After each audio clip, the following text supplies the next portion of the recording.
this whole thing probably would have been launched long before if I hadn't had the fear of stepping out and leading something like this. I've never done this before. I've never done that, and I felt so incredibly unworthy and ill-equipped.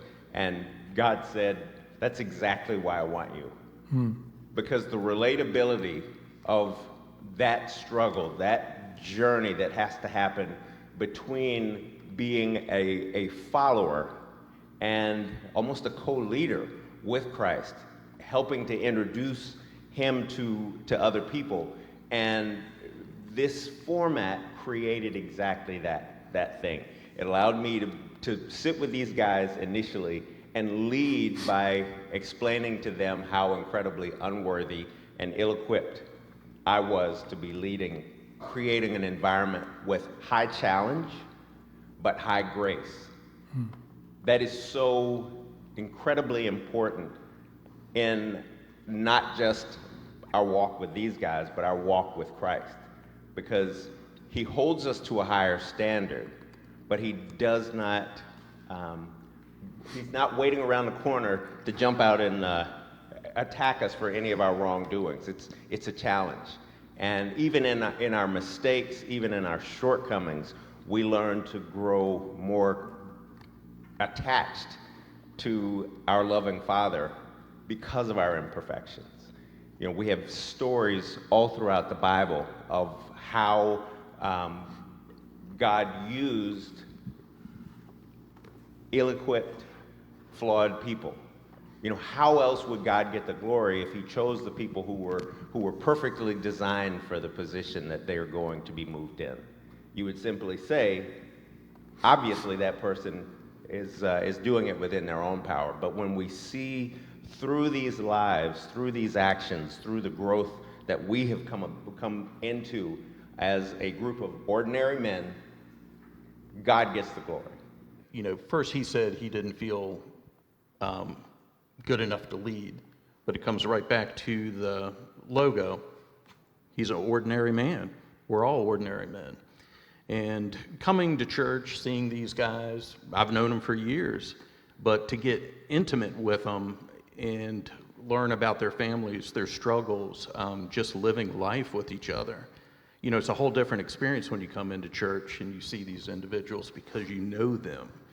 Essentially, last year became a dumpster fire in the personal life. There's no other way to really put it, and it was just a weird time. And you know, I've been coming to River Club, doing church for 20 years, but it was one of those things. Everybody becomes a good Christian when the engine smokes out at 30,000 feet.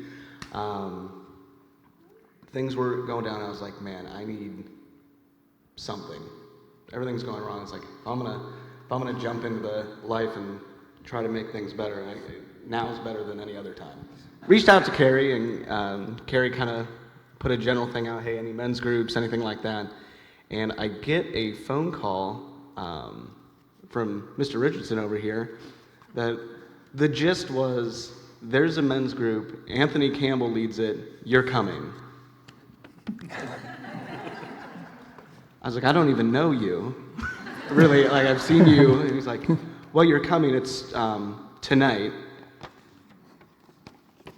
So I was like, you know what, let's give it a go. And it was probably the best decision I've made in a long time. I can't remember if it was Anthony or Bill who said, hey, Christians believe that their walk is complete when they decide to follow Jesus. And I learned through the last year that not even close. So I'm not perfect. I can't tell you the number of weeks I came to the group and I was like, boys, I'm ill prepared. And they carried you. I mean, that's the great thing about this group of guys is it doesn't matter what's happening.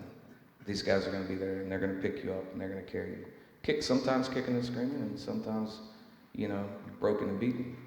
I think what I really got out of it is, you know, a reawakened sense of doing things for Christ.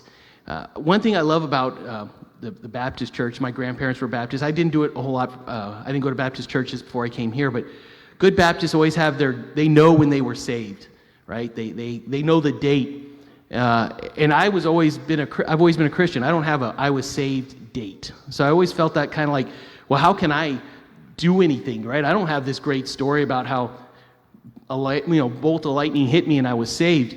But what this group did for me is it reawakened me, right? It helped me. It really made me want to go out and do things and realize that as an ordinary man, I didn't need any bolt of lightning. I just needed to go out there and let Christ work through me.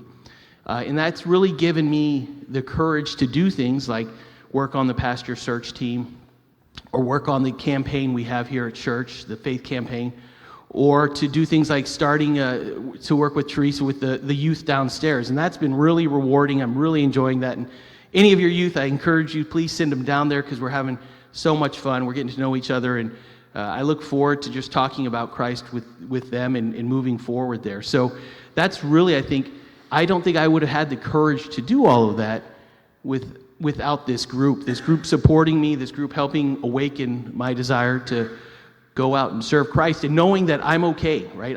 I am definitely, I have some faults, right? And knowing that it's okay. I can do what I need to do with those faults. And I liked how the book actually made us, each scripture focused on one issue. And even at the beginning, it was breaking down all these names in the Bible that were great people.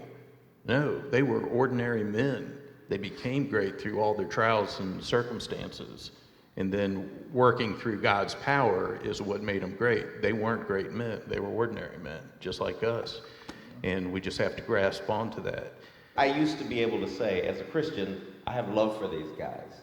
But over the past year of us sharing our successes, our failures, our, crazy, awful, bad jokes, all of that stuff that goes on, I am truly capable of looking into the face of each of the men sitting on this stage and saying, I love you. Dave Strong, I love you, brother. I absolutely do. And there's no way that I could come up with any sort of substitute for the level of support that we've had from each other and given to each other to bring us to this point. And that's what it takes. There's a beautiful environment for connection and community, and that is what it's all about.